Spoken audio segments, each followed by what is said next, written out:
Parce que, supposons que, par exemple, vous êtes exposé à des informations à longueur de journée. Au final, vous allez penser que ces informations sont vraies. C'est totalement humain.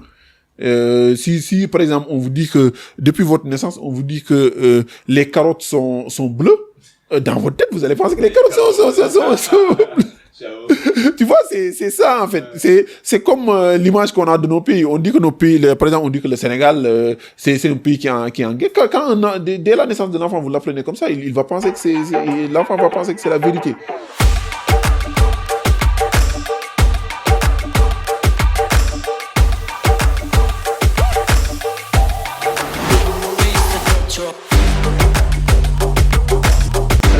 Bonsoir à tous et à toutes, j'espère que vous allez bien. Ici au boy Habib Sall. Bienvenue pour un nouvel épisode du Cercle d'Influence Podcast, votre cercle qui s'inspire à inspirer avant d'expirer. C'est avec un grand honneur que je reçois aujourd'hui mon cher Jean-Mohamed Saoudogo. Mohamed, bienvenue au Cercle d'Influence. Merci beaucoup, c'est un plaisir. Je m'appelle Jean-Mohamed Saoudogo, je suis ingénieur de formation. Je suis un produit de l'école polytechnique de Paris. Mais j'ai fait mes armes au Sénégal. J'ai fait mes études au lycée technique et industriel Maurice Delafosse avant de passer par l'UGB. Et voilà. Okay. Vous avez fait quelle formation à l'UGB? À l'UGB, j'ai fait MPI, maths, physique, informatique. C'est la formation classique de 2 ans. On peut se tutoyer, c'est la famille. Ah, merci beaucoup. Comme ça, c'est la famille ici. Oui, c'est la famille. T'es un jeudi là. Ok, maths, physique et quoi? Et informatique. Ok. Et une fois que tu as reçu ton diplôme d'ingénieur, tu es venu en France après? Non, pas du tout. En fait, je suis passé à l'UGB pour faire une licence en mathématiques appliquées. La formation de MPI, ça se fait en 2 ans. En première année, en deuxième année. Et en troisième année, tu te spécialises soit en mathématiques, soit en informatique, soit en physique. Du coup, après mes 2 années en MPI, j'ai choisi le parcours maths appliquées. Et ensuite, j'ai fait les concours des grandes écoles. C'était les concours de l'NCAE, c'était les concours de ASECNA, c'était les concours de Centrale Casablanca, de l'école polytechnique de Paris aussi. De Paris. Ah, super. Ah, ça c'est top. Et quand est-ce que tu es venu en France? Je suis venu en France en 2017. Oui, je suis venu en 2017. C'était fin 2017, fin 2018, mais c'était l'année scolaire 2017-2018. C'est en ce moment-là que je suis venu en France. Et tu t'es spécialisé dans l'intelligence artificielle, surtout dans la partie finance du marché. Et effectivement, c'est ça. En fait, j'ai fait une formation en mathématiques appliquées, informatique. C'est ce que j'ai fait. Ce qu'on appelle l'intelligence artificielle, c'est des maths et de l'informatique de manière plus globale. Mais aussi, j'ai fait un master en data science, pure data science.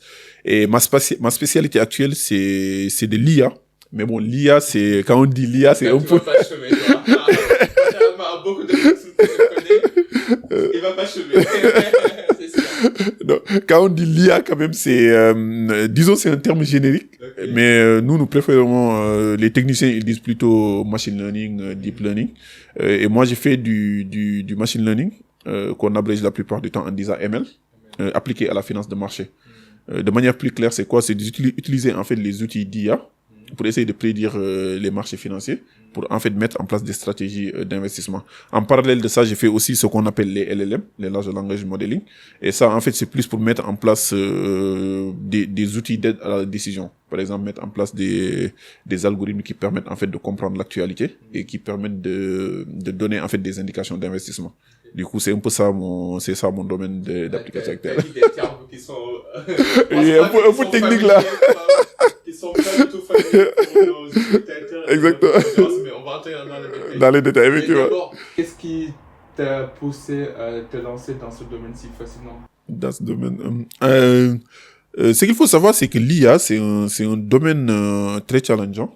Et c'est une passion pour des gens comme moi de relever des défis. Et en plus, appliqué à la finance de marché, la finance aussi, c'est quelque chose de très challengeant aussi, quoi. Du coup, et à la base, les deux, en fait, ils ont un point en commun. Les bases de ces 2 domaines, c'est les mathématiques et l'informatique.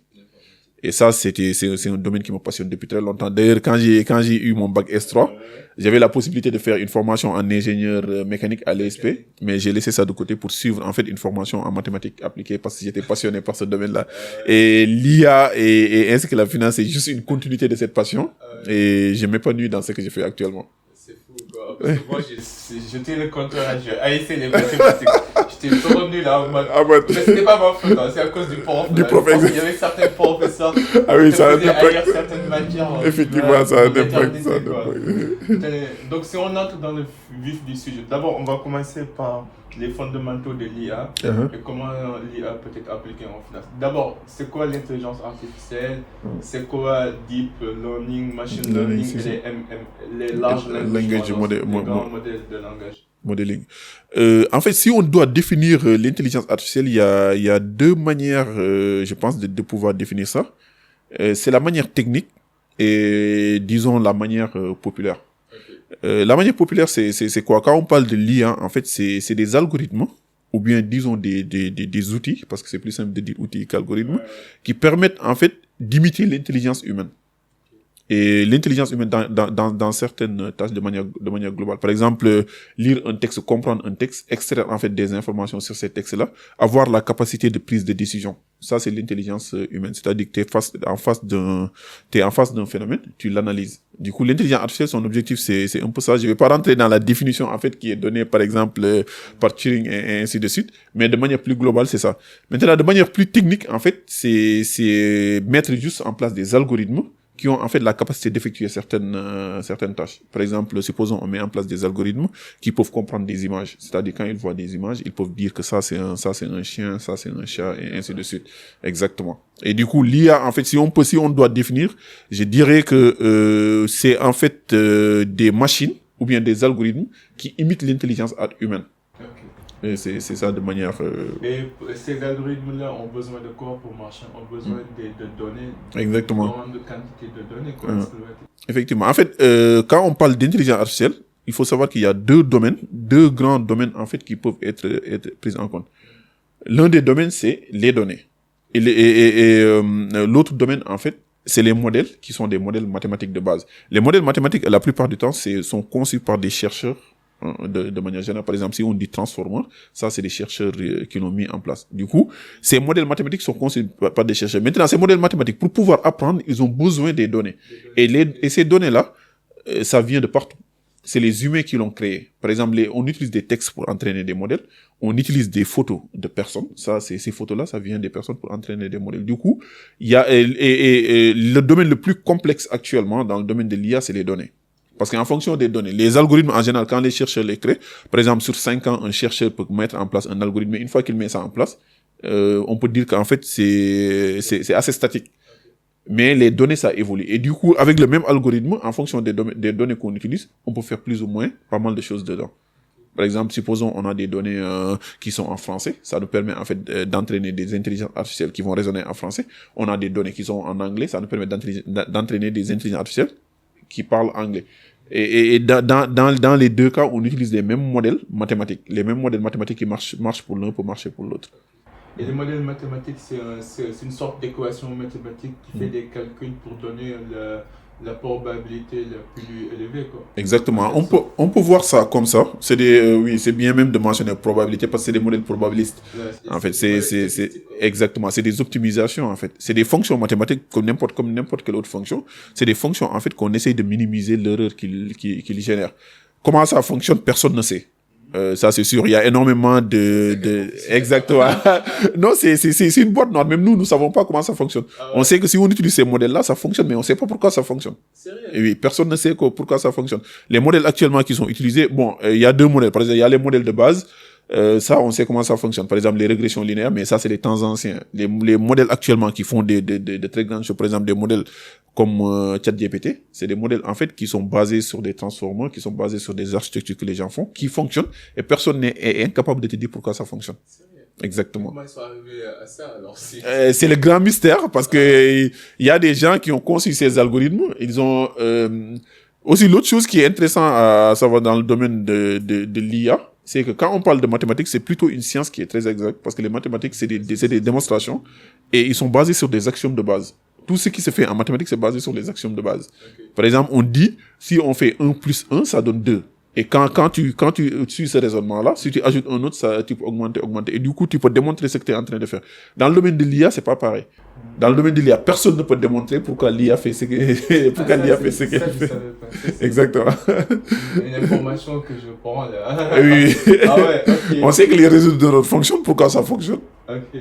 Donc pour résumer, donc on a des data centers qui collectent les données. Les données, effectivement. Après, il y a des génies qui créent des algorithmes. Des algorithmes, qui effectivement. permettent en fait d'entraîner.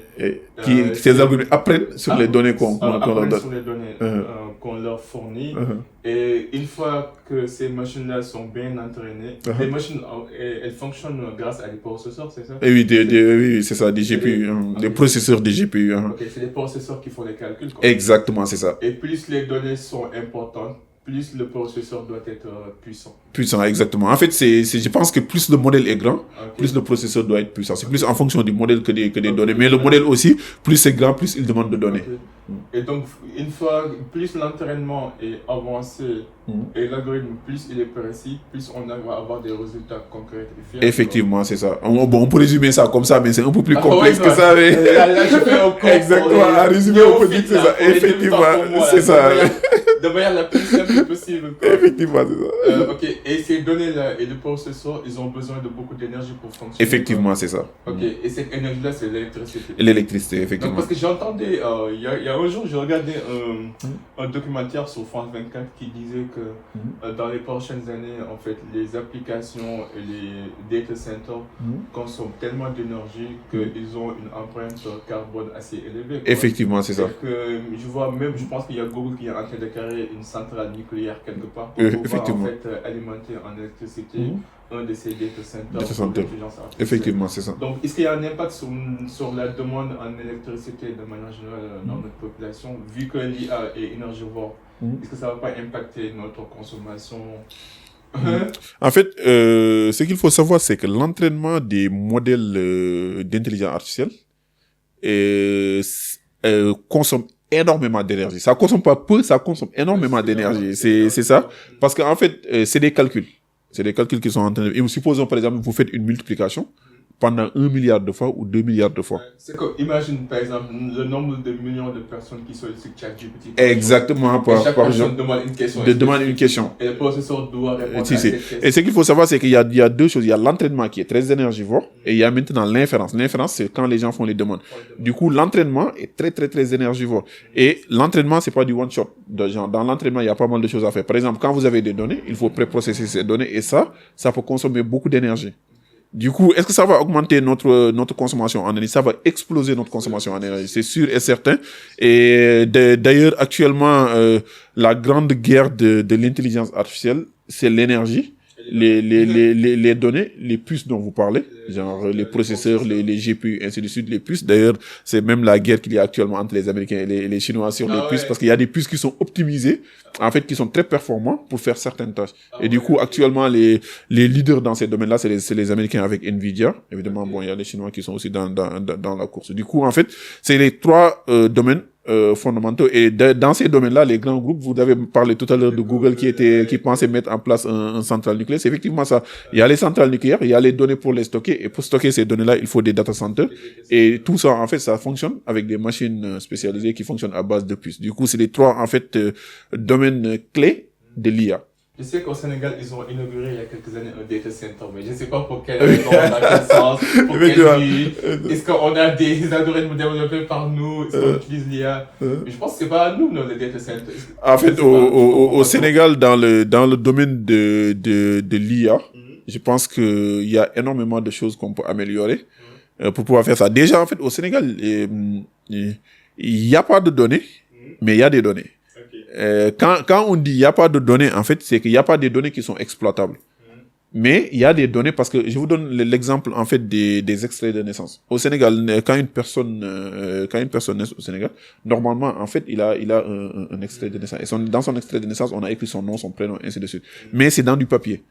Bon, on disait qu'on va numériser ça, mais pour l'instant, on voit absolument rien du tout sur ça. Et du coup, quand ça c'est du papier, c'est assez difficile, en fait, à exploiter. Parce que ces données-là, il faut les mettre dans des formats pour pouvoir, en fait, les donner à manger aux algorithmes d'IA pour pouvoir entraîner. Et ça, c'est le gros problème qu'on a actuellement. Du coup, ces données, en fait, sont dans des formats inexploitables. Maintenant, est-ce qu'il y a des data centers au Sénégal? Ça, c'est une bonne question. D'ailleurs, j'ai suivi l'inauguration, mais pour quel but, pour quel objectif, et même, en fait, qu'est-ce qu'il y a dans ce data center-là? Ça, c'est la bonne question. Qu'est-ce qu'il y a dans cette quelles sont les données qui sont stockées dans ces data? C'est ça, en fait. Parce que ce data center, bon, on en entend parler. Moi, j'entends parler, mais je sais pas exactement qu'est-ce qui se fait. Est-ce qu'au Sénégal, on développe des algorithmes? Au Sénégal, on développe pas d'algorithmes d'IA. Ça n'existe pas. Ça, j'ai la certitude sur ça. On développe pas d'algorithmes d'IA. La raison, c'est que la recherche là-bas n'est pas très avancée. Et aussi, développer des algorithmes d'IA, ça demande des moyens. Comme ce qu'on parlait tout à l'heure, ça demande de l'énergie, et nos universités, ils n'ont pas, en fait, ils n'ont pas les moyens financiers, financiers en fait pour pouvoir mettre en place. Par exemple, je savais qu'à l'UGB il y avait un centre de calcul. Je pense que c'était Ousmane, c'est quelque chose genre là, mais centre de calcul aussi c'était comme le data center. On en entendait parler. On voyait jamais ça quoi. Et quels sont les types de données qu'on peut avoir de manière générale, par exemple, et aussi quel est le rôle de l'intelligence artificielle dans le marché des finances, dans ton domaine? Dans le domaine. En fait, les données, tout ce que l'humain fait génère des données. Tout. Il y a pas d'exception, en fait. Le fait de parler, là, je suis en train de générer des données. Exactement. D'ailleurs, on les stocke quelque part, qu'on appelle data center. Carte mémoire, entre guillemets, c'est des data centers en réduction qu'on poste quelque part. Du coup, tout ce que l'humain fait génère des données. Il n'y a pas d'exception sur ça. Même si vous dormez, vous générez des données. Par exemple, dans les hôpitaux, quand vous êtes malade, quand vous dormez, on prend votre rythme cardiaque et tout, ainsi de suite. Ça génère des données. Donc, tout est donné. Il y a des données partout. Maintenant, il y a des données qui sont plus formalisées. Vous voyez, par exemple, quand vous avez des fichiers Excel où on met les noms des personnes, par exemple, les noms des personnes, c'est des données qui sont plus formalisées. Mais ça dépend de ce que vous faites. Maintenant, dans le domaine de la finance, à quoi l'intelligence artificielle sert?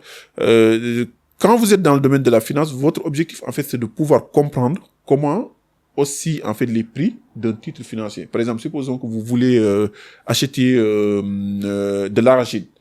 Vous voulez en fait savoir, par exemple, en décembre, quel serait le prix de l'arachide. Si vous savez quel est le prix de l'arachide en décembre, ça vous permettra de savoir à quel moment acheter. Du coup, ce qu'on essaie maintenant de faire, c'est de pouvoir, en fait, on demande à l'IA, regarde tout ce qui se passe dans le domaine de l'arachide. Par exemple, le président sort, il dit, pour les cultivateurs, le prix de l'arachide sera de 50 francs.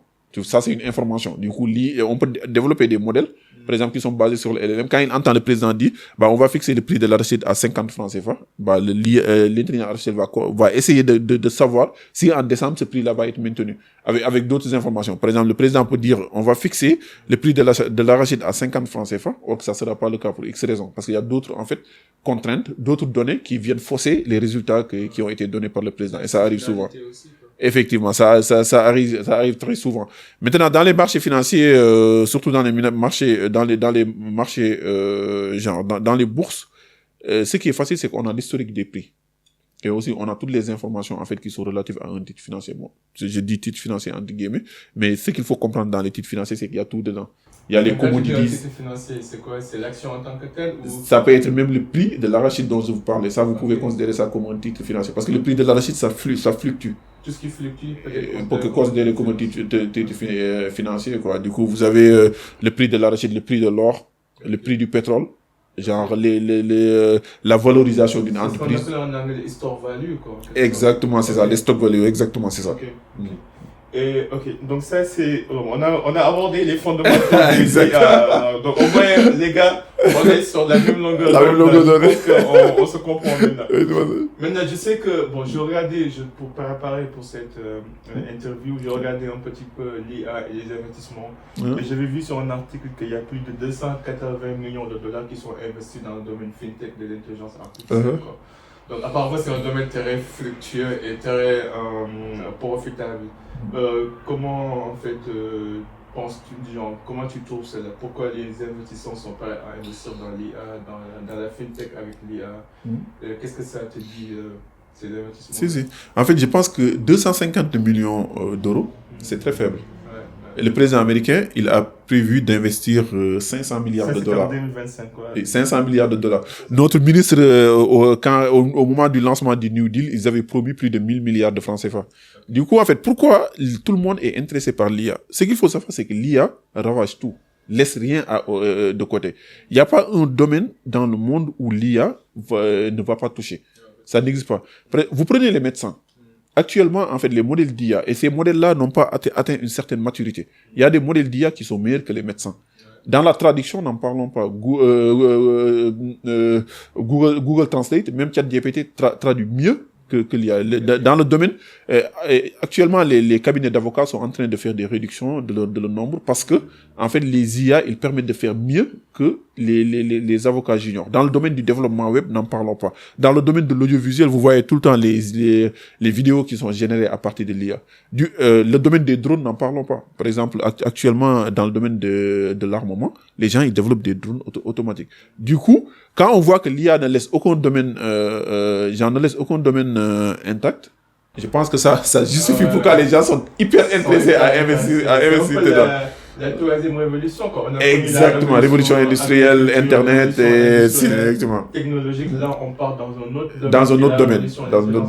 Du coup, l'IA ne laisse rien de côté. Il n'y a pas un seul domaine où que l'IA va épargner. Ça n'existe pas. Ce sera aussi une arme de guerre pour les pays, les pays de puissance, quoi. Vous voyez ce qui se passe entre la Chine et les États-Unis. Les États-Unis, effectivement. Donc, il y a beaucoup de pays qui se lancent dans le domaine de l'intelligence artificielle pour asseoir, en fait, leur domination. Leur domination, effectivement. C'est un moyen de contrôle aussi. Mais en finance, quelles sont les applications, les différents usages de l'intelligence artificielle? En fait, ce qu'il faut savoir, c'est que la finance reflète le monde dans lequel nous vivons. La finance, c'est quoi? C'est quand vous travaillez, le salaire que vous générez, c'est la finance. Quand vous achetez quelque chose, c'est de la finance. Du coup, la finance, en fait, reflète la vie économique exactement, la vie économique des humains. L'IA, quelles sont les applications de l'IA dans le domaine de la finance? Déjà, juste comprendre, en fait, qu'est-ce qui se passe. Par exemple, vous êtes intéressé, vous êtes dans un domaine, supposons que vous êtes dans le domaine de l'informatique. Votre objectif serait de savoir, en fait, est-ce que vous devez investir. Tout à l'heure, vous parlez maintenant d'investir dans l'IA. L'intelligence artificielle vous permet de comprendre s'il faut investir ou pas dans le domaine de l'intelligence artificielle. Il y a aussi des applications. L'IA actuellement est partout dans le domaine de la finance. Par exemple, si je vais prendre l'exemple de votre compte bancaire. Là, il y a des algorithmes d'IA qui sont derrière, qui permettent en fait de vérifier si vous faites une transaction financière, si cette transaction est frauduleuse ou pas. Il y a des algorithmes d'IA. C'est pas visible. Les gens pensent que l'IA, c'est ChatGPT. Non, l'IA est partout. Exactement. Quand la banque vous prête de l'argent, actuellement, quand la banque vous prête de l'argent, c'est l'IA qui décide, entre guillemets, s'il doit vous prêter ou pas. Exactement. Si vous êtes solvable ou pas. Il y en a énormément. Maintenant, il y a d'autres domaines qui sont beaucoup plus poussés, comme dans le domaine dans lequel j'évolue. L'objectif, en fait, c'est de demander aux algorithmes d'intelligence artificielle, est-ce que je dois investir, par exemple, dans l'IA ou pas? Comment je dois investir pour gagner plus? C'est la mise en place, en fait, des stratégies. Du coup, l'IA est dans la finance, bien imprégnée dans la finance. Parce que là, ça révèle quand même un sujet assez critique. Je pense que, vu qu'on est dans un monde où tout est connecté, j'ai entendu parler du terme de crédit social. C'est qu'on vivra dans un monde où on aura des caméras partout, on pourra prédire, anticiper et suivre le mouvement de chaque personne. De chaque personne, c'est ça. Et on va arriver à un niveau où on aura un crédit social, quoi. Genre, en fonction de ce qui se passe en Chine actuellement. Exactement. C'est en fonction de ton comportement et ton adhérence aux principes et aux valeurs de la République, on va te donner un crédit social. Maintenant, si tu fais une infraction, ton crédit social va baisser. Dans ce cas-ci, tu n'auras plus accès à des prêts, ainsi de suite, une maison ou accéder à certaines aides de l'État, quoi. Et je pense que ça peut être dangereux, quoi, parce que si on va à un niveau où on utilise l'IA pour contrôler tout, sans pour autant prendre en compte le côté humain, quoi, parce qu'il y a quelque chose que l'IA ne peut pas calculer, quoi. L'IA n'est pas consciente. Oui, effectivement. Elle n'est pas humaine. Oui, exactement. Cette empathie, cette compréhension, on ne peut pas comprendre les aléas et les vicissitudes que les gens traversent, quoi. Donc, est-ce que tu as une certaine peur comparée à ça, qu'on va tellement, on est en train d'aller tellement vers une robotisation de l'humain, on oublie l'aspect, tu vois, l'aspect social, l'aspect empathie, compassion, éthique, morale et conscience, quoi. En fait, je pense que c'est l'un des grands dangers de l'IA, c'est la déconnexion des machines par rapport à l'humain. Et ça, on peut le voir même depuis l'avènement de l'informatique de manière générale. C'est que la machine n'est pas comme les humains. Quand vous interagissez avec une personne, il y a cet aspect humain que vous prenez en compte en tant qu'humain. Mais la machine ne prend pas ça en compte. Et ça, en fait, c'est une question, parce que ce qu'on appelle le crédit social, ça existe partout. En France, ça existe. Oui, les permis à points, c'est du crédit social. Exactement. C'est une forme de crédit social. Les banques, quand vous prêtez de l'argent, les banques vous font du scoring. C'est-à-dire, ils vous donnent une note. Et si, en fait, la Banque de France voit que votre note et que vous êtes plus solvable, c'est du crédit social. Du coup, ce notion de crédit social, ça existe depuis très longtemps. C'est pas les Chinois qui l'ont créé, d'ailleurs. Ouais, mais pas à ce niveau. Oui, exactement. Maintenant, le problème avec l'IA, c'est que ça facilite le déploiement de ça. Parce qu'avant, tout se filmait avant. Mais le problème, c'est qu'il fallait recruter des gens qui devaient visualiser toutes ces données-là qui sont données et pouvoir prendre des décisions sur ça. Avec l'IA, maintenant, en fait, tout ça est facilité. Et c'est extrêmement dangereux. Et je pense que d'ailleurs, c'est pourquoi les législateurs, en fait, ils doivent penser. D'ailleurs, c'est pourquoi on accuse même les Européens d'être très régulateurs de la société. C'est ça, en fait. C'est que si on laisse cette puissance à la main, en fait, d'une minorité, ils vont faire une utilisation qui peut être très dangereuse pour la société. Et ça, en fait, on peut voir ça déjà. Par exemple, quand vous entendez les Américains qui accusaient les Russes, en fait, de faire, d'influencer leurs élections, ça se faisait avec des l'IA. C'est-à-dire, tu détectes les gens les plus sensibles, tu leur donnes des informations. En fait, ça se fait avec l'IA. Et TikTok aussi, vous voyez. TikTok, c'est un grand sujet actuellement dans le monde. Parce que TikTok, les gens disent que TikTok est quelque chose de mauvais, mais TikTok n'est pas forcément mauvais. Sur TikTok, tu peux voir des enseignements. Il y a des gens, ils apprennent les mathématiques sur TikTok, ils apprennent la science sur TikTok. Ça peut être très intéressant à voir. Mais tout n'est qu'une question d'utilisation, tout n'est qu'une question, en fait, de l'IA, qu'est-ce que cette IA te recommande. Et ça, c'est contrôlé par les humains. C'est des IA qu'on a développés, mais on peut dire à l'IA, je veux dire, il faut donner à des enfants, par exemple, de moins de 10 ans, des contenus pédagogiques quand ils partent dans l'IA. Du coup, dans ce cas-là, quand ces enfants partent sur TikTok, c'est quelque chose de bien parce qu'ils apprennent. Du coup, mais ça, il faut que les législateurs, ils le comprennent. Et c'est toujours, en fait, le gros problème, c'est qu'il y a une déconnexion entre ceux qui conçoivent et déploient ces algorithmes et ceux qui décident. Parce que ceux qui décident, c'est le peuple qui les ont mis en place, c'est le peuple qui a voté pour eux. Et les techniciens, ils sont là. Et l'évolution de la science, on peut pas l'arrêter. C'est comme avoir un couteau entre les mains. Quand tu as un couteau, tu peux l'utiliser pour tuer une personne, que tu peux l'utiliser, en fait, pour couper quelque chose. Du coup, l'IA, c'est pareil. La vraie question, c'est à quelle main tu poseras ce couteau-là. Exactement, ce couteau-là. C'est pareil que l'IA. Qui va gérer ces algorithmes, qui va décider, en fait, parce que l'intelligence artificielle n'est pas quelque chose d'indépendante. Ça, c'est faux, ça, c'est totalement faux. L'intelligence artificielle, comme ce que je vous disais, les données qu'on lui donne, ce que l'intelligence artificielle apprenne, tu vois, ça, c'est maîtrisé par les humains.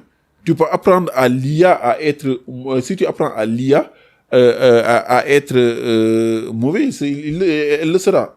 Je pense que c'est ça la crainte principale. Exactement. C'est un outil qui a été créé par les humains. Exactement. C'est un peu comme la bombe nucléaire, quoi. Voilà.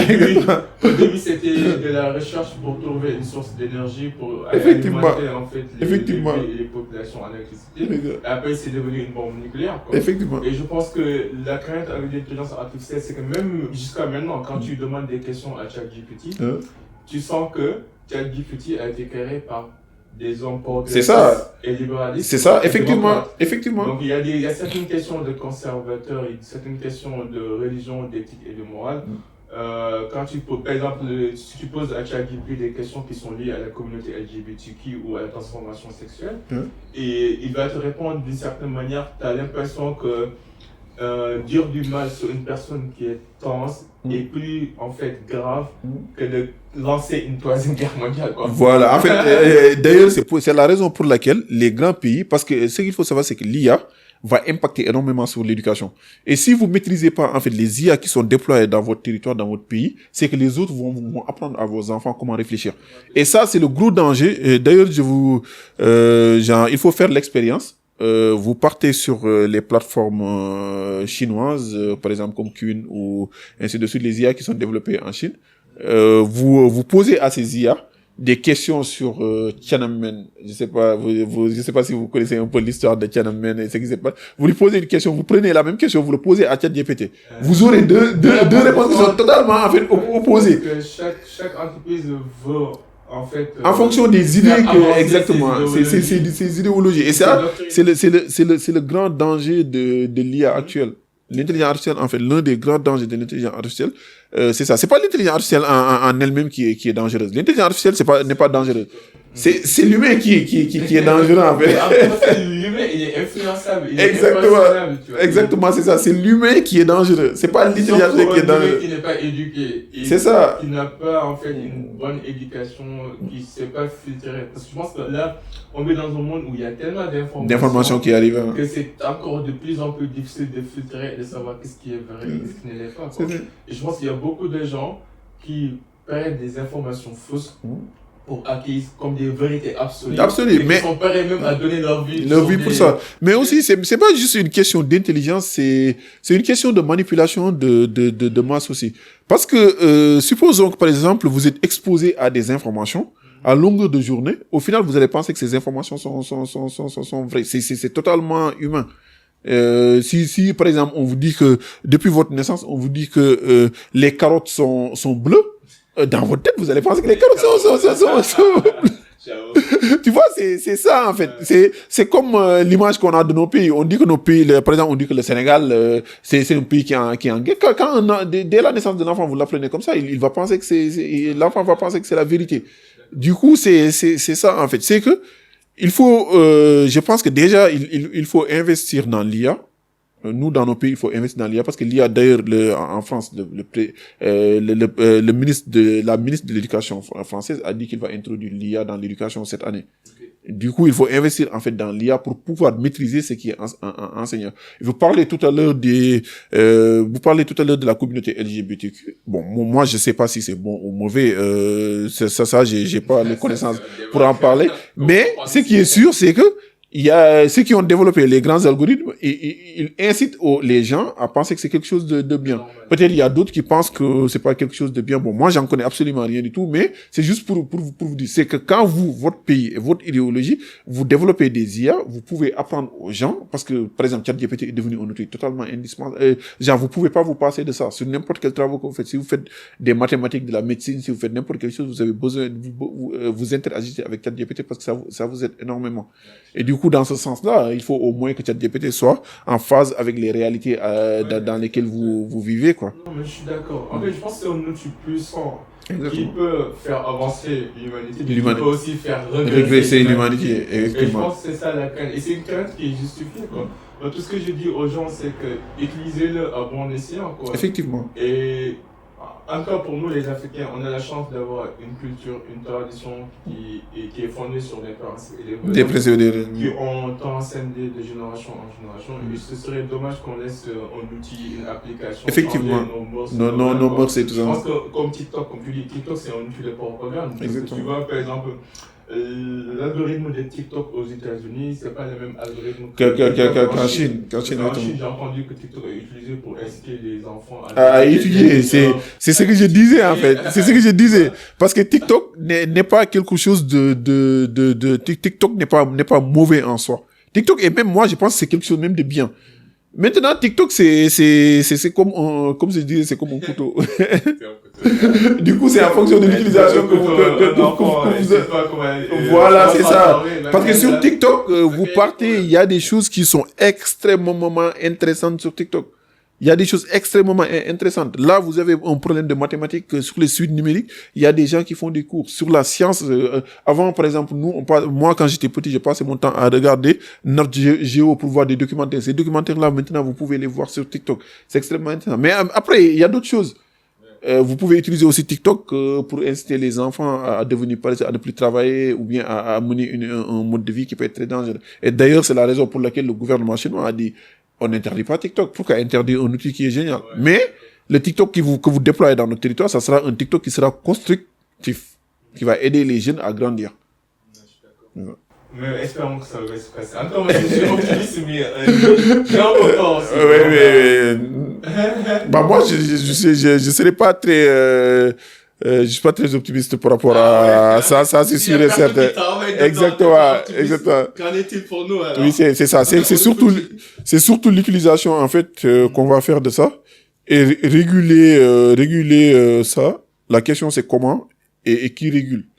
Comme ce que vous disiez, c'est que il y a un biais dans la régulation que quand vous je sais pas, quand vous régulez, vous régulez en fonction de ce que vous pensez être bien. Mais est-ce que ce que vous pensez être bien est forcément quelque chose de bien? C'est une grosse question qu'on se pose aussi. C'est quand même subjectif. Exactement. Le bien, en fait, ça dépend de qui de qui Il y en a qui le bien est vraiment exactement. bien, Peut-être pour moi, mon bien n'est pas forcément ton bien. Du coup, ça dépend en fait de qui définit ça, quoi. Du coup, réguler ça, je pense qu'en fait, ce qui serait bien, c'est que l'outil soit adaptatif par rapport en fait à l'environnement. C'est que l'IA qui est au Sénégal ressemble aux Sénégalais, ressemble en fait à la doctrine qui y a au Sénégal, ressemble en fait à nos traditions, à notre pensée, à nous, ce que nous pensons être bien. L'IA qui est en France ressemble en France ce que les Français pensent qui genre les choses que les Français pensent qui sont bien, quoi. Genre, c'est ça.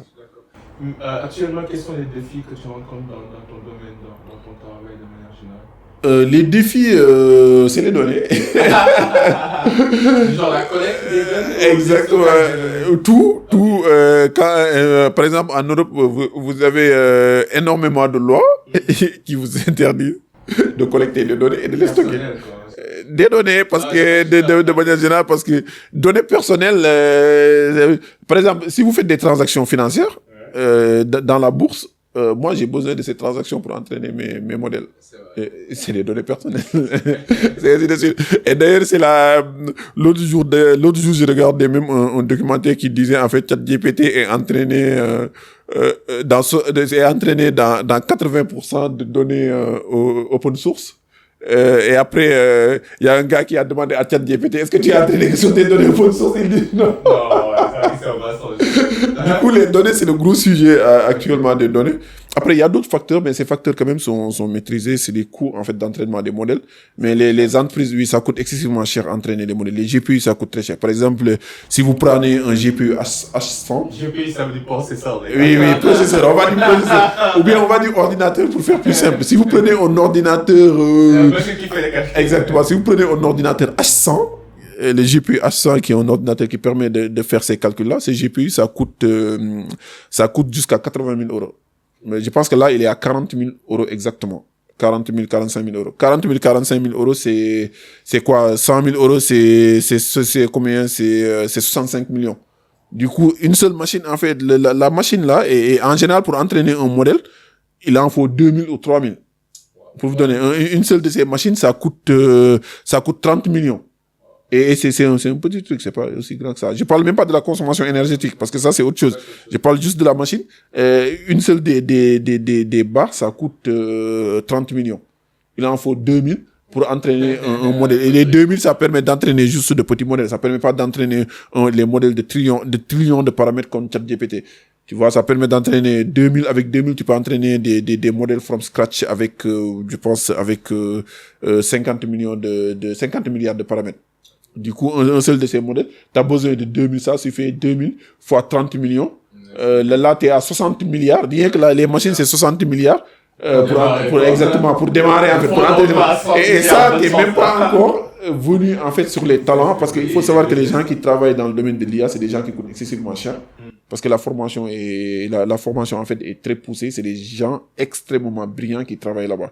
Et c'est des gens, si tu les emploies, il faut penser les payer à 150 000 dollars l'année.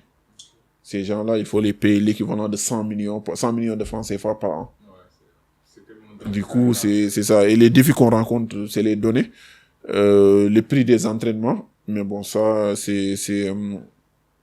disons, en fait, c'est quelque chose de variable. Ça dépend, en fait, de vos moyens financiers. Mais c'est surtout les données. Le gros sujet, c'est les données. Je comprends pourquoi il n'y a que les milliardaires qui se lancent dans les milliardaires. Pourquoi seulement les grands États qui le font? Effectivement, ça demande un gros... et d'ailleurs, même nous, dans nos pays, pourquoi, en fait, on a du mal, c'est ça, on n'a pas d'argent pour pouvoir faire ça. Je pense que, bon, j'ai pas les statistiques en tête, mais la consommation énergétique de ChatGPT, ça doit être équivalent au moins à la moitié de la consommation énergétique du Sénégal. Je parle de tout le Sénégal. Même plus que toute la consommation. Exactement. J'ai pas les chiffres en tête, mais ce qui est sûr, c'est que c'est énorme. C'est énorme, quoi. Du coup, il faut des moyens pour pouvoir faire ça, et ça, c'est le gros sujet. Je pense même que c'est pourquoi l'IA au Sénégal, actuellement, c'est un tout petit peu compliqué. Et du coup, si tu me donnes un exemple, par exemple, d'un modèle de l'IA dans le domaine de la finance que vous utilisez dans le cadre du boulot, mais comment vous mesurez la performance d'un modèle? Est-ce qu'il y a des indicateurs? Est-ce qu'il y a des notions? Comment vous faites la mesure de performance? En fait, dans le domaine de la finance, mesurer la performance est assez simple. Dans le sens où, si tu perds 1 million, tes performances ont chuté. Si tu gagnes 1 million, tes performances ont augmenté. Du coup, c'est assez simple. Du coup, les modèles qu'on utilise, par exemple, on entraîne des modèles. Bah, je lui dis, j'ai 100 euros. Je veux investir 100 euros sur, genre des actions, par exemple. Je veux investir 100 euros sur l'arachide. Comment faire pour investir ça? Il va me dire, le modèle va me dire, bah, tu investis le lundi, tu investis 60 euros, et le dimanche, tu investis 40 euros. Exactement, c'est ça. Du coup, un exemple de modèle, ça, c'est un modèle qui me dit comment investir. Et comment mesurer les performances du modèle, c'est très simple. Qu'est-ce que j'ai gagné, qu'est-ce que j'ai perdu? C'est ça, c'est que j'attends que le futur vienne. Et après, je pourrais, je vois, est-ce qu'en fait, le jour que le modèle m'a recommandé d'investir, c'est les meilleurs jours ou pas. Un peu comme du trading, quoi. Exactement, c'est ça. C'est juste qu'il te donne des recommandations sur comment investir, en fait. Ok. Je pense qu'on en a parlé un peu rapidement tout à l'heure, mais les enjeux éthiques et réglementation de l'intelligence artificielle. Penses-tu que c'est éthique du genre de prendre des données, de les exploiter et de donner des réponses aux gens? En fait, ça, c'est la notion d'éthique. Je pense qu'en fait, il y a deux approches à faire pour ça. C'est qu'il faut que la science évolue, et on a besoin des humains. Par exemple, si vous prenez les médecins, des fois, il y a des humains qui donnent leur corps à la médecine pour qu'en fait, les médecins puissent étudier leur corps et faire évoluer à la science. Je pense que dans le domaine de l'IA, c'est pareil. C'est que il faut pas qu'on prend la vie privée, qu'on saisit la vie privée des gens. Mais on a besoin de la vie privée pour faire évoluer nos modèles. Ouais. Il faut que le choix soit volontaire. Exactement. Il faut qu'en fait que ça soit transparent, et c'est pas encore le cas, hein, parce que là, la plupart des modèles, de manière informelle, on utilise vos conversations pour entraîner les modèles, pour les rendre plus performants. Du coup, cette notion d'éthique, en fait, c'est, je pense que la bonne réponse, c'est comme ce que font les grandes entreprises actuellement. On utilise en fait des modèles open source pour entraîner les modèles, mais bon, qu'est-ce qui se passe en privé, personne ne sait. Du coup, c'est ça un peu aussi ce qui me dérange avec la technologie, c'est que c'est toujours resté une niche confidentielle où il y a beaucoup de cachotterie. C'est ça, c'est effectivement. De secrets, quoi. Parce que aussi, c'est que si les gens disaient comment en fait ils sont arrivés à avoir de modèles aussi performants, je pense que tout le monde ne serait pas très ok avec leur méthode, quoi. Mais bon. Je pense qu'il y a quelques mois, il y avait un sommet ici en France sur l'intelligence artificielle. Exactement. Emmanuel Macron. Je ne sais pas s'ils ont voté des lois ou des réglementations dans ce sens pour réguler les secteurs ou pas. En Europe, il y a des lois partout. Partout, il y a des lois. Et même avant que l'IA se développe, ils ont développé. D'ailleurs, c'est pourquoi on dit que l'Europe c'est un continent de régulateurs, quoi. Du coup, il y a énormément. Mais aussi, comme ce que je disais, en fait, ces lois-là bloquent le développement de l'IA en France. En France, il n'y a pas une des raisons du retard du développement de l'IA. Mais les lois en font partie. Comme ce que je vous disais, pour faire perforer les modèles, des fois, ils ont besoin de prendre les conversations privées des gens. Du coup, si vous mettez des lois hyper fortes, ça va empêcher en fait aux entreprises qui développent ça d'utiliser ces données-là pour pouvoir perforer le modèle. Aux États-Unis, c'est plus light, parce qu'aux États-Unis, c'est la responsabilité individuelle, quoi. Du coup, si vous cochez des cases, c'est de votre responsabilité. Comment vois-tu l'évolution de l'IA dans les prochaines années, dans les 10 prochaines années? Ça va tout impacter, ça va rien lâcher. C'est des gens qui vont perdre leur travail, tu vois. Déjà, je pense qu'il y a pas mal de personnes qui perdent. Mais bon, ça, je pense pas. En fait, c'est la destruction créatrice, c'est la base du capitalisme. L'IA ne va pas prendre le job, c'est juste que ça va changer, en fait, le paradigme du travail. C'est d'ailleurs, je sais pas si vous avez vu au moment de la révolution industrielle, il y a des gens qui se sont battus pour que les voitures ne fonctionnent pas. Et c'est devenu maintenant banal, mais des gens ont dit, s'il y a des bus, nous, les charretiers, qu'est-ce qu'on va faire? Ouais, c'est ça. C'est la décision créative, c'est que l'IA va déplacer le travail. C'est qu'il y a pas mal de travail que l'IA va récupérer, mais ces gens-là, ils vont trouver d'autres travail, quoi. Exactement, c'est ça.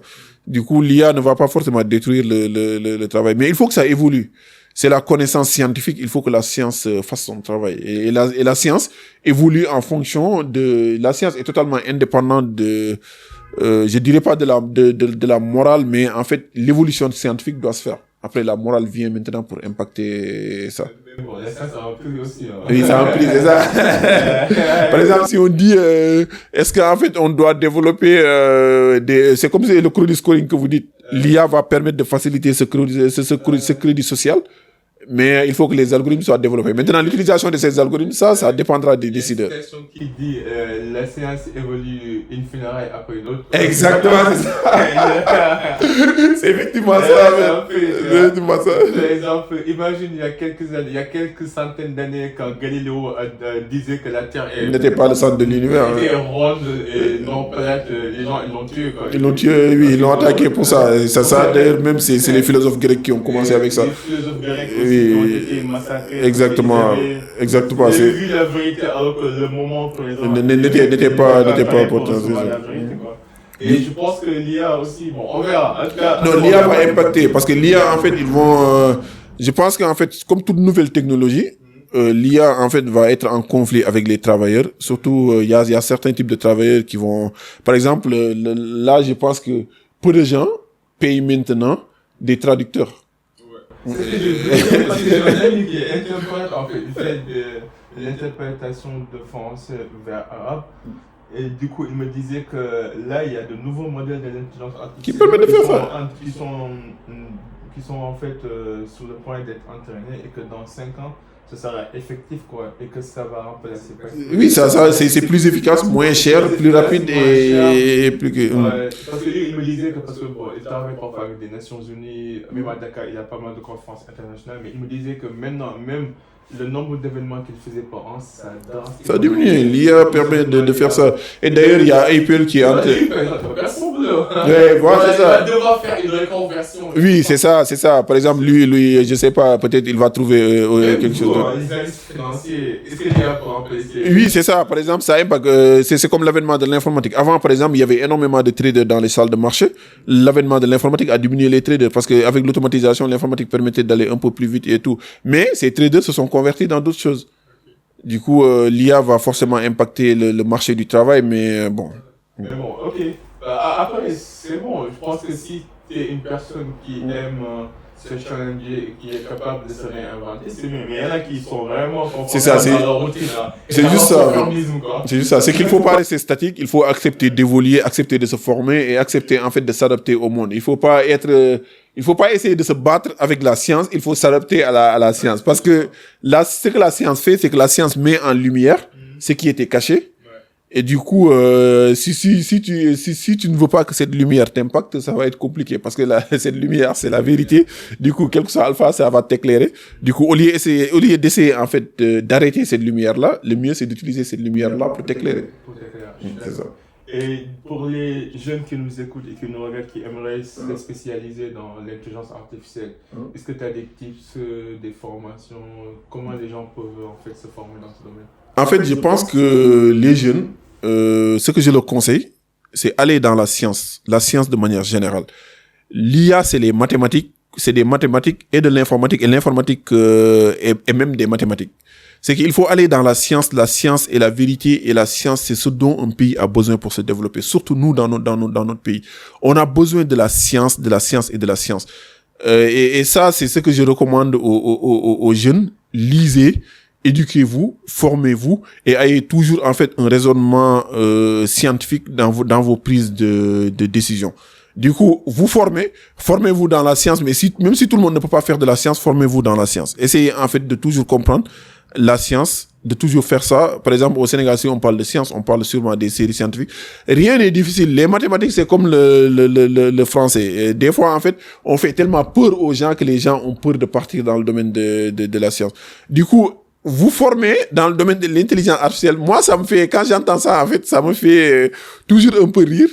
Parce que l'intelligence artificielle, c'est un concept, ça veut rien dire. C'est pas un domaine, quoi. Je vous dirais, formez-vous en mathématiques.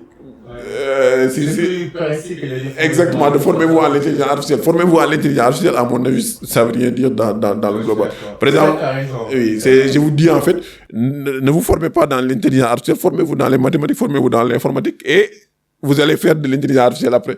Parce que ce que les gens disent, intelligence artificielle, c'est des maths et de l'informatique. Il n'y a rien d'autre dedans. C'est des maths, de l'informatique, point.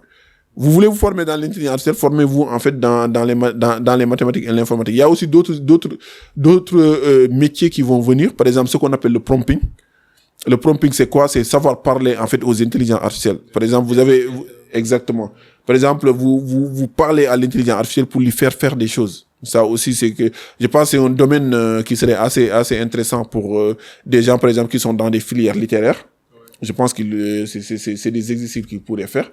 C'est prendre un chat GPT et essayer de faire chat GPT quelque chose. Par exemple, essayer trouver en fait le moyen de transformer chat GPT en un traducteur automatique ou bien de transformer chat GPT en un commentateur de texte ou commentateur de vidéo. Ça, par exemple, c'est des métiers qui vont venir. Mais moi, j'encourage les jeunes à faire de la science, à faire des mathématiques, la science dans sa globalité, parce que c'est pas juste des mathématiques, mais les mathématiques, c'est la mère de toutes les sciences.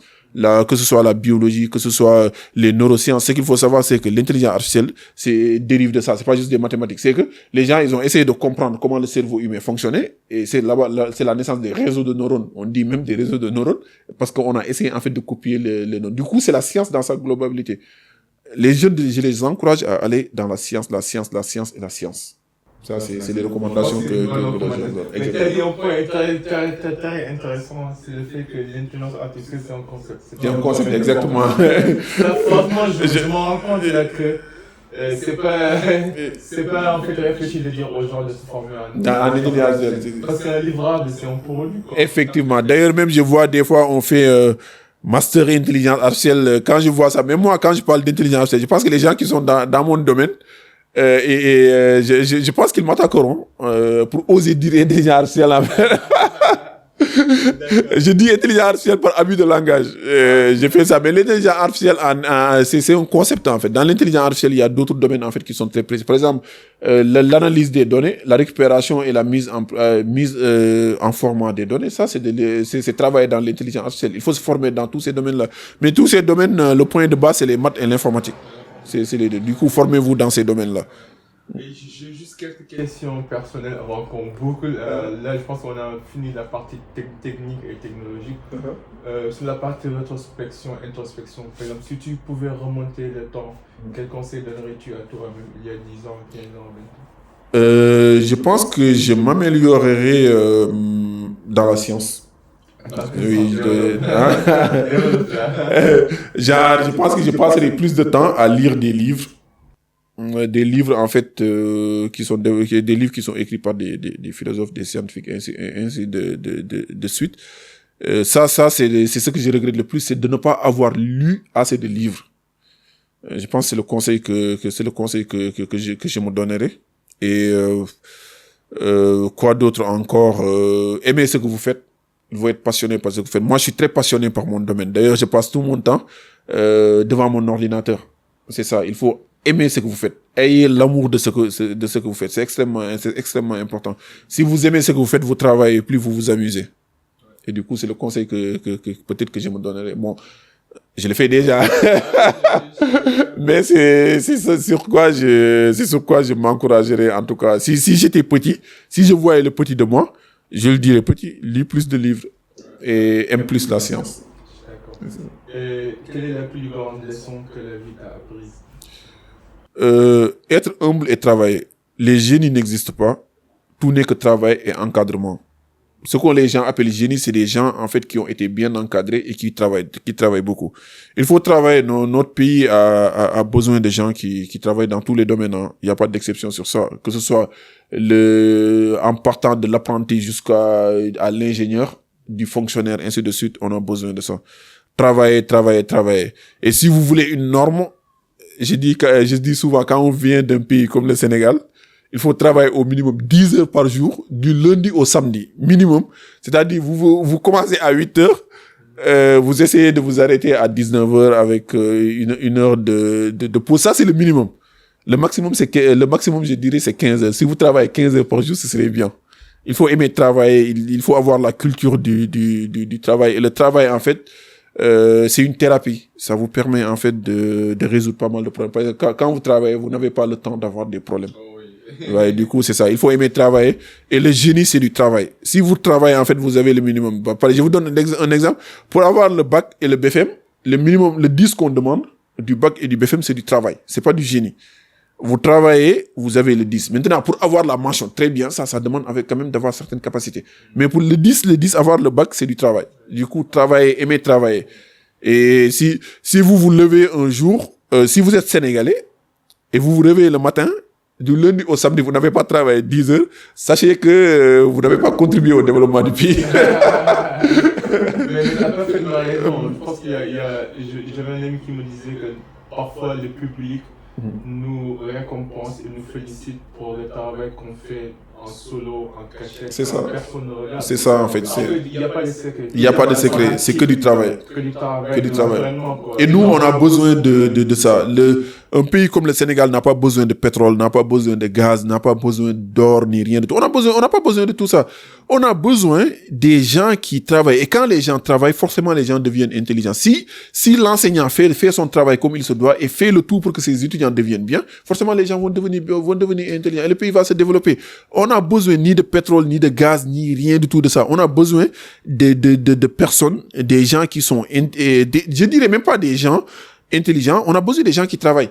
Parce que la plupart du temps, en fait, le travail qui fait développer un pays, c'est pas des génies. C'est le travail classique. Si le policier, il fait son travail comme il se doit, le fonctionnaire, il fait son travail comme il se doit, il n'a pas besoin d'être un génie. Il a juste besoin de faire le travail pour lequel il a été formé.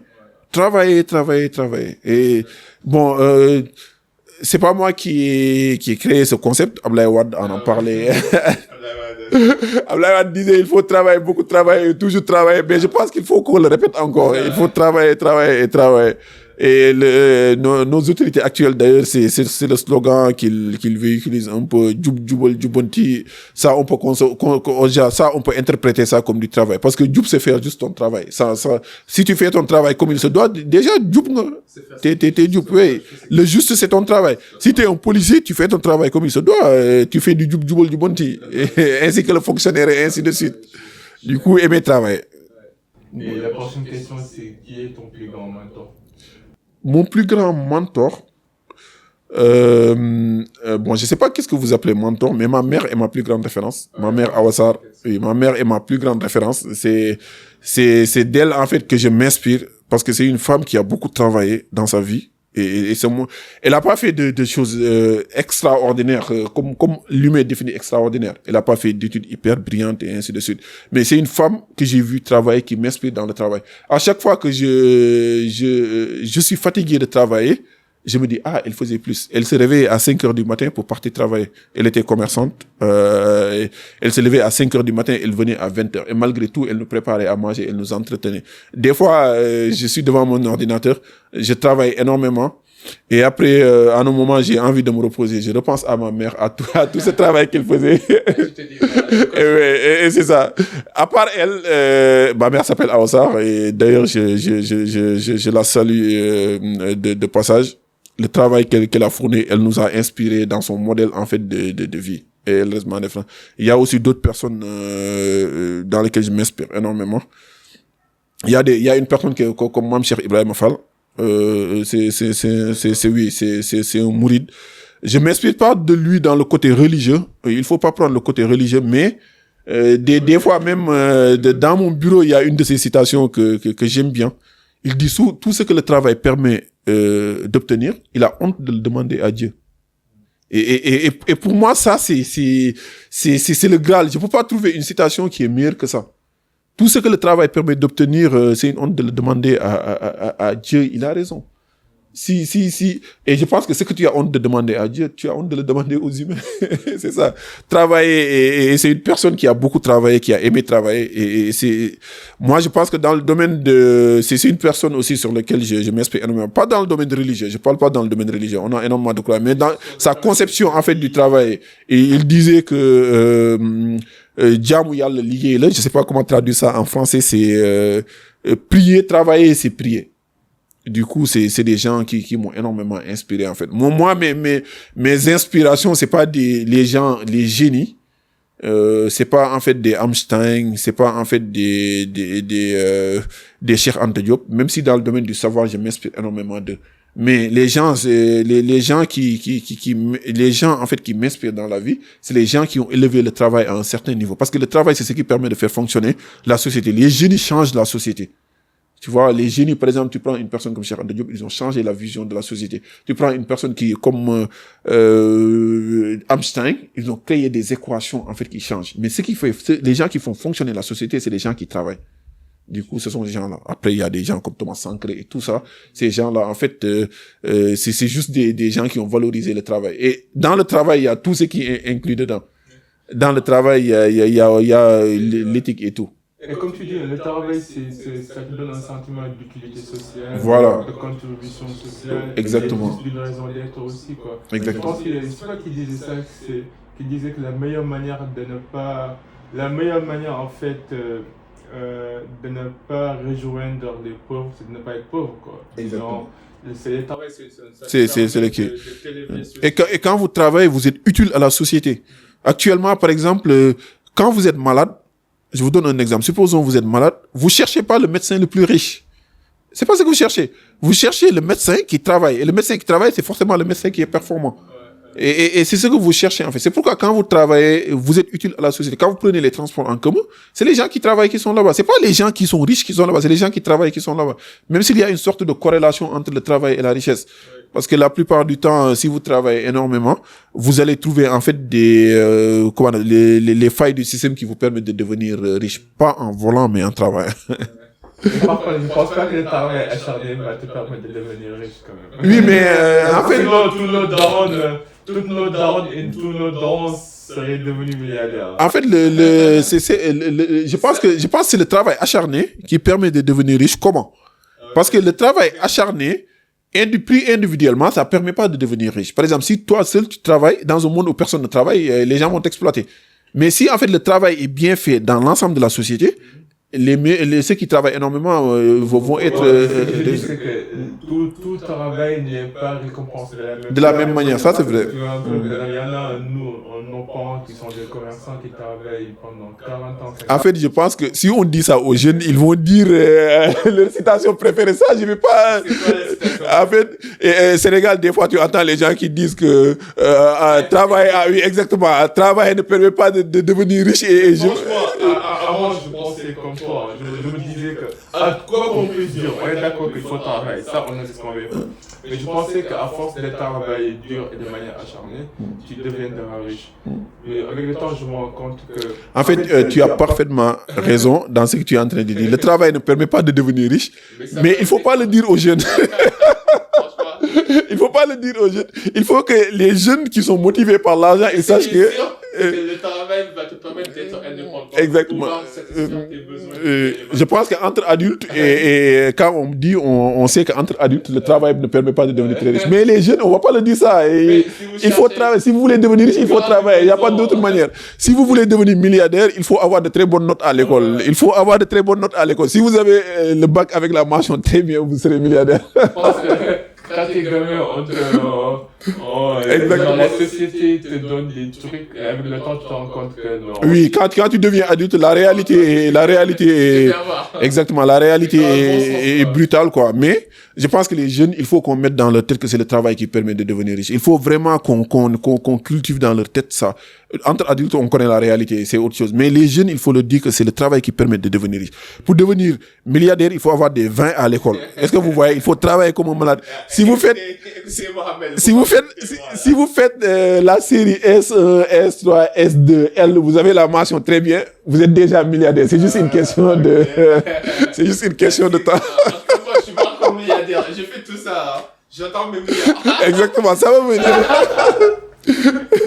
Et l'autre question, c'est est-ce que tu as connu un échec particulier qui t'a marqué? Et qu'est-ce que tu as appris de cet échec? Oui. Échec, je pense que j'en ai connu plusieurs. Mais après, je dirais que j'ai pas connu d'échecs. J'ai connu des leçons dans ma vie qui m'ont beaucoup aidé et qui m'ont permis aussi d'évoluer. Il y en a énormément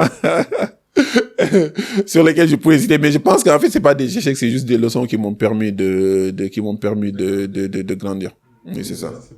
Est-ce qu'actuellement tu as une peur ou une insécurité que tu essayes de conquérir? Ma plus grande peur, c'est d'arrêter d'être utile à la société. Le travail que je fais, je pense, en tout cas, en âme et conscience que c'est utile à la société. Et ma plus grande peur, c'est d'arrêter d'être utile à la société ou bien d'être dépendant des gens. Je me réveille le matin, je peux pas travailler. Ça, c'est, pour moi, c'est, exactement. Pour moi, c'est la chose la plus, exactement. Il faut, genre, à mon avis, il faut que je continue d'être utile à la société. C'est ce que j'aimerais jusqu'à la fin de mes jours. Jusqu'à moi, même si j'ai 100 ans, bah, j'ai pris Dieu qu'il me donne 100 ans. Si j'ai 100 ans, le centième jour de mes 100 ans, j'aimerais travailler pour être utile aussi à la société. C'est ça. Et dernière question, c'est quelle influence, quelle inspiration aimerais-tu laisser dans ce monde? Dans ce monde, en fait, l'influence que j'aimerais laisser, c'est pousser les gens à travailler, à être honnêtes. Et aimez vos parents, aimez votre prochain. Il faut jamais laisser vos parents seuls. Il faut aimer vos parents. Moi, j'ai perdu mon père, mais j'ai ma mère actuellement.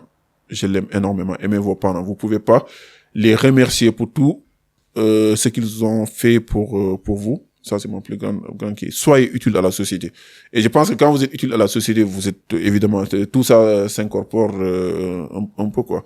Du coup, ma plus grande l'inspiration que j'aimerais laisser à la société, c'est de dire aux jeunes, le travail permet d'atteindre tous vos objectifs. Si vous voulez le bonheur, il faut travailler. Si vous travaillez, vous aurez le bonheur absolu. Si vous voulez devenir riche, il faut travailler. C'est l'inspiration que j'aimerais laisser à la société. Travaillez, soyez utile aux gens, soyez gentil avec votre prochain, aimez votre pays, aimez votre communauté. Je suis parfaitement d'accord. En tout cas, Mohamed, j'ai vraiment apprécié notre échange. Je pense que j'ai beaucoup appris aussi de l'intelligence artificielle. Surtout des trucs que je ne connaissais pas forcément, des trucs que tu as pu éclaircir pour moi.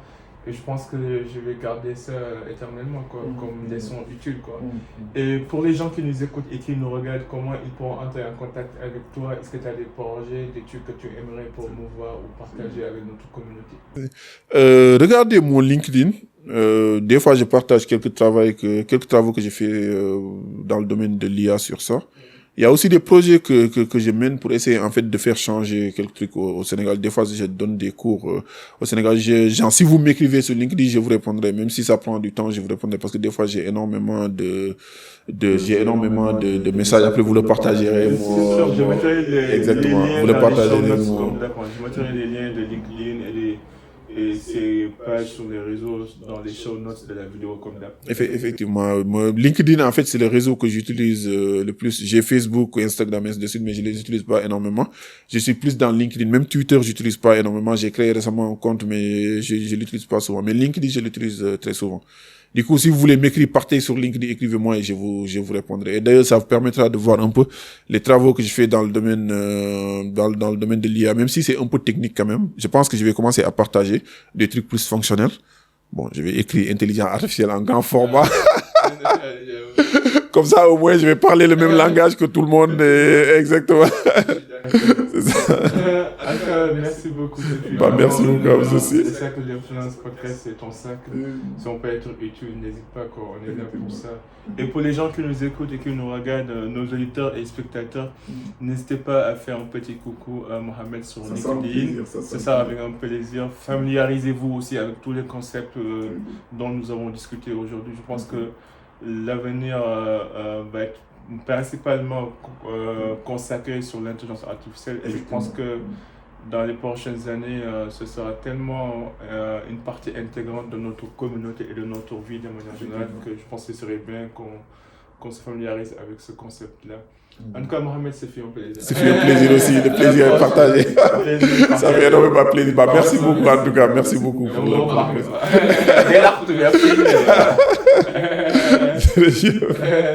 Merci beaucoup les gars, à la prochaine. En attendant, soyez uniques, soyez légendaires. Peace and love. We out. Bye.